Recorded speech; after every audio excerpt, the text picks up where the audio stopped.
Siempre he pensado que el miedo más grande no viene de lo que conocemos, sino de lo que creíamos conocer, y que de pronto se nos revela distinto.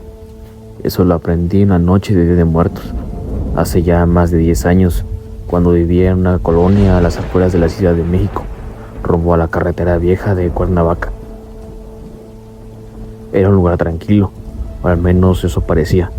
Las casas estaban separadas por terrenos y baldíos, y los caminos eran de terracería. Por las noches solo se escuchaban los perros y el viento que bajaba en los cerros y algunos orillos. Yo rentaba un pequeño cuarto en una casa vieja, de esas construidas en los años 70 con paredes gruesas y olor a humedad. Era el primero de noviembre. Era el 1 de noviembre y como cada año, la señora Carmen, la dueña de la casa, había puesto su ofrenda en la sala: pan, fruta, copal y retratos en blanco y negro. Me invitó a prender una vela por mi madre, que había fallecido el año anterior.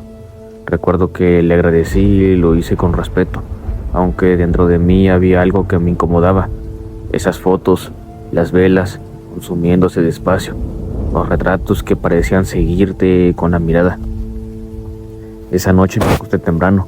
Afuera de mi ventana se escuchaban los cohetes de los altares comunitarios y de fondo los rezos de un grupo de vecinos. Pero entre esos sonidos hubo uno que me hizo abrir los ojos: el sonido de pasos sobre la grava, justo afuera de mi ventana. No era raro que los perros rodaran, pero aquello eran pasos humanos, lentos, arrastrados, como si alguien caminara descalzo. Me levanté, apagué la lámpara y miré por la ventana. El camino frente a la casa estaba completamente oscuro, salvo por unas lucecitas a lo lejos, velas alineadas en el camino viejo. Eran muchas y yo estaba ahí a unas horas antes.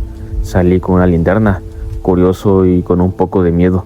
El aire estaba helado y el olor de cera quemada era tan fuerte que me mareaba. Las velas formaban una línea que se perdía entre los matorrales.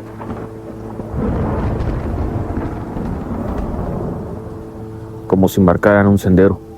Pensé que serían parte de alguna ofrenda comunitaria, pero al acercarme noté algo que me heló la sangre.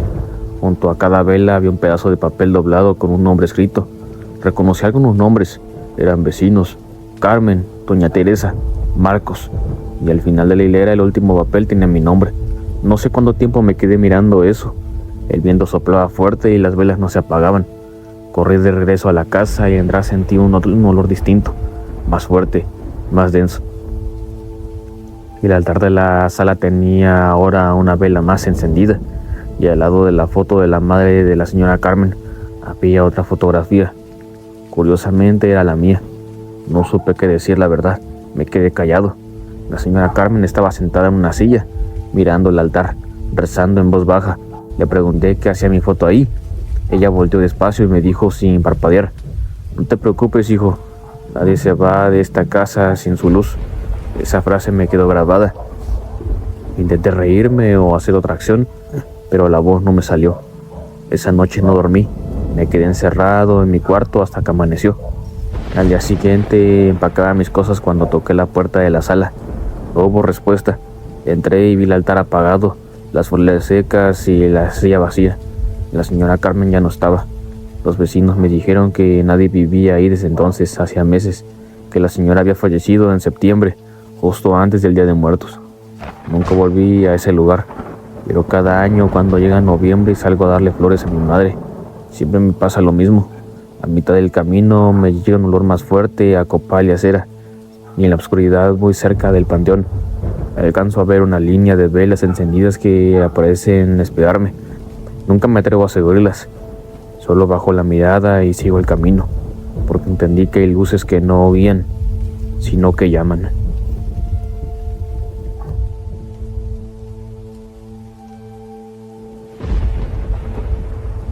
Esto que voy a contar me pasó hace algunos años. Me llamo Juan y nunca olvidaré la noche en la que aprendí que algunas almas no descansan y que hay momentos en que lo que aparece una tradición se convierte en algo mucho más que oscuro. Todo comenzó la noche del 1 de noviembre, hace ya unos años, cuando vivía en un pequeño vecindario al borde de la ciudad. No era un barrio peligroso, pero las casas se dispersaban entre los lotes vacíos y la carretera que conectaba con la ciudad siempre parecía susurrar algo cuando el viento corría entre los postes de luz. Ese año decidí no ir al panteón como siempre. Había perdido a mi abuela apenas unos meses antes y por primera vez sentí que las velas, las flores y los rezos pedían ser demasiados para mí. Así que me quedé en casa, con la ventana cerrada y la televisión encendida para ahogar el silencio. Alrededor de las 10 de la noche escuché golpes leves en la puerta. Al principio pensé que era algún vecino pasando, quizá buscando velas o flores para sus altares, pero cuando abrí no había nadie, solo la brisa húmeda del cerro cercano y un paquete envuelto en papel rústico, colocado curiosamente sobre el piso en la entrada. El paquete era pequeño, cuadrado y dentro había una pequeña caja de madera con un altar en miniatura. Era perfecto, delicado con diminutas calaveras de azúcar, flores secas y una vela encendida. Pero lo más perturbador era la nota que acompañaba. Decía algo de para ti, para que nunca olvides que ellos te buscan. Sentí un frío que me recorrió todo el cuerpo. Era imposible que alguien hubiera entrado y dejado eso sin que yo lo escuchara. Y sin embargo, la caja entraba ahí, encendida, iluminado débilmente en mi sala. Decidí dejarla sobre la mesa del comedor, pensando que tal vez era una broma, pero cada vez que me acercaba, la sensación se intensificaba. El aire parecía más pesado, y un olor extraño a cera derretida, flores marchitas me mareaban. Pasaron unos minutos y escuché pasos otra vez, esta vez dentro de la casa. Mi corazón se aceleró. Pensé en llamar a alguien, pero la señal de mi celular estaba extrañamente débil, como si la casa misma absorbiera la comunicación. Los pasos se acercaban lentamente hacia la sala, un ritmo pausado, calculado, como si alguien quisiera darme tiempo para ver lo que había hecho. Cuando encendí la luz, la caja seguía en la mesa, pero las velas se habían multiplicado. Ya no eran 5 ni 10, eran decenas de pequeñas llamas encendidas en perfecta simetría, formando un círculo alrededor del altar, y allí, al borde del círculo, vi algo que no podía explicar. Pequeñas figuras hechas de ceniza como diminutos esqueletos, moviéndose apenas, como respirando. El miedo me paralizó. Intenté salir de la casa, correr hacia la calle, pero la puerta se cerró de golpe. El sonido de las llaves que caen, pasos que giran, estaba en todas partes, pero nadie aparecía. Durante horas escuché susurros y risas apagadas, como si la voz de alguien que ya no estaba me llamara desde lejos. Era mi abuela, lo sabía, o tal vez no, porque la voz mezclaba cariño con reproche, recordándome algo que no había hecho, algo que había olvidado. A la madrugada, cuando por fin la luz volvió, miré la mesa.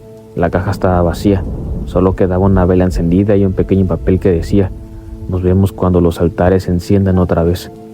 Nunca volví a dormir tranquilo y cada 1 de noviembre siento que alguien me observa desde la esquina del techo, o detrás de la ventana, o cualquier parte de mi casa, asegurándose de que recuerde que los muertos no solo vienen a recibir ofrendas, también vienen a cobrar recuerdos olvidados.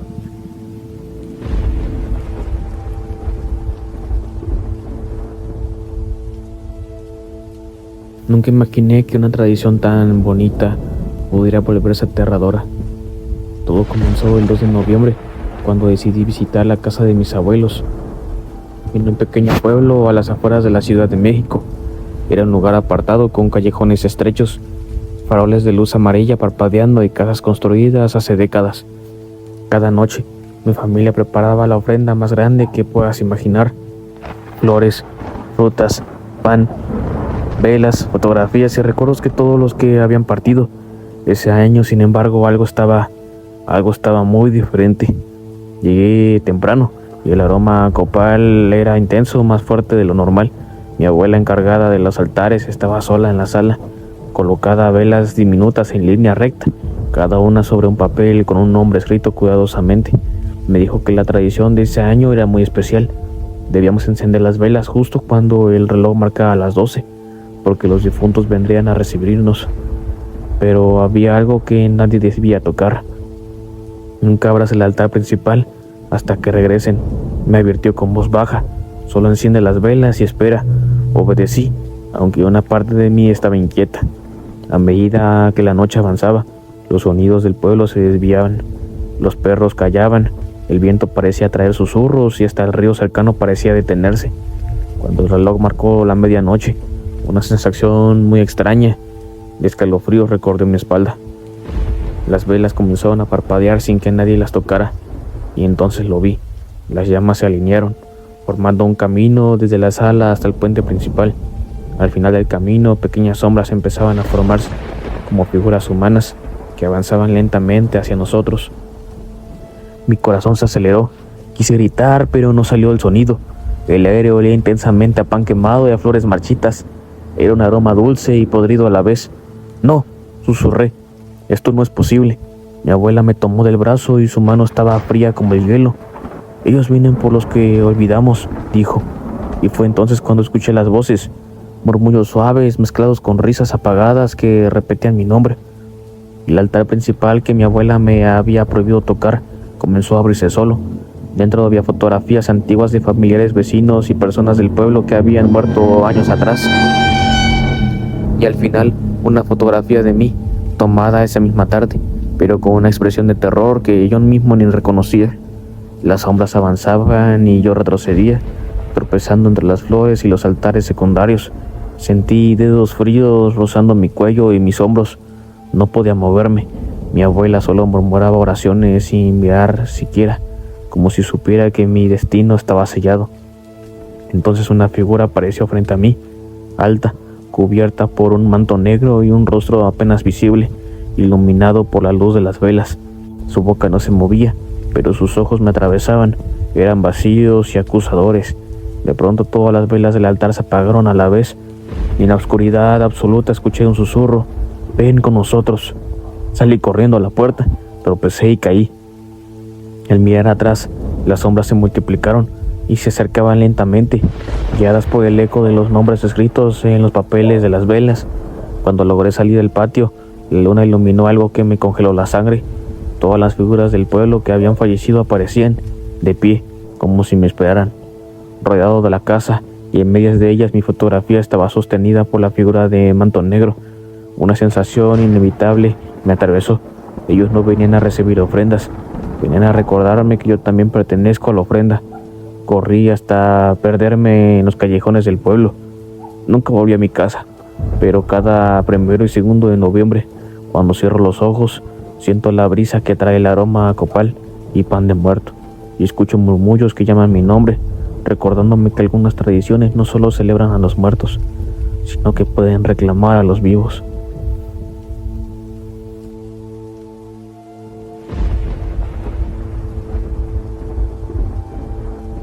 Esto que voy a contar nos sucedió hace ya un par de años.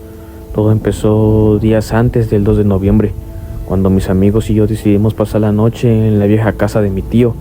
Estaba muy bonita, solo que muy sola, a las afueras de la ciudad de Puebla. La casa estaba en un terreno amplio, rodeada de cerros y caminos que parecían no llevar a ningún lado. Mi tío había muerto hace ya un par de años y nadie vivía allí desde entonces, salvo algunas visitas ocasionales para limpiar o revisar la propiedad. Ese año, por curiosidad y por una broma, decidimos pasar la noche y el Día de Muertos allí, para ver si sentíamos algo o si veíamos algo. Llegamos al atardecer. El aire estaba pesado y el olor a tierra húmeda mezclado con hojas secas cubría todo. Mientras preparábamos nuestras mochilas y linternas, notábamos algo extraño. La casa estaba intacta, como si hubiera sido habitada hace un poco. Velas apagadas estaban en la mesa del comedor y en algunos rincones había flores marchitas que olían a cempasúchil seco. Un altar improvisado como en la sala, con fotos de mi tío y familiares que jamás habíamos reconocido. Al principio nos reímos, pensamos que alguien había preparado todo esto como en broma, pero a medida que caía la noche, el ambiente comenzó a cambiar. El viento dejó de soplar y el silencio se volvió opresivo. Cada crujido de la madera se escuchaba más fuerte, como pasos en un piso vacío. Cerca de la medianoche, decidimos encender algunas velas del altar. Mi amigo intentó romper la tensión. Dijo: «Dicen que esa noche los muertos bajan», pero no pasó nada. Yo reí nervioso, pero sentí un escalofrío recorrer mi espalda. Fue entonces cuando escuchamos un golpe en la ventana del 2.º piso. No había nadie afuera, y lo más extraño, ninguna de las velas estaba encendida en ese momento, pero la llama del altar parpadeó como si reaccionara a algo. Nos encerramos en la sala, riendo para ocultar el miedo, pero a medida que pasábamos los minutos, los sonidos se multiplicaban, pasos que subían y bajaban por las escaleras, susurros apagados, risas que venían de los rincones más oscuros de la casa. Mi linterna apuntó hacia el altar y la imagen que vi me dejó paralizado y con escalofríos. Y las fotos habían cambiado. Los rostros de los personajes en las fotos parecían mirarme y esos ojos tenían un brillo que no recordaba. Algunos tenían expresiones de reproche, otros de tristeza y otros parecían vivos, como si esperaran algo de mí. Mi amigo me tocó el brazo. «Oye, ¿viste eso?», asentí, incapaz de hablar.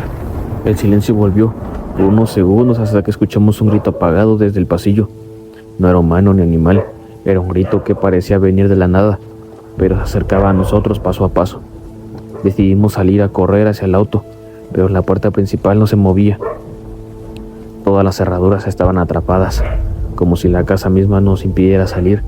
Las velas del altar comenzaron a multiplicarse, formando un círculo que llenaba toda la sala, y en ese círculo comenzaron a aparecer sombras, figuras humanas, lentamente emergiendo de la oscuridad, caminando con pasos silenciosos, pero muy seguros. Cada figura tenía los ojos vacíos y un gesto serio, pero se movían como fantasmas, sino como seres reales que respiraban y nos observaban con mucha atención. Uno de mis amigos gritó y trató de correr, pero la sombra frente a él levantó la mano y en un silencio cayó sobre toda la casa. El tiempo se detuvo. Podíamos escuchar nuestros propios latidos, fuertes y rápidos, pero nada más. Una de las sombras se acercó a mí y señaló el altar.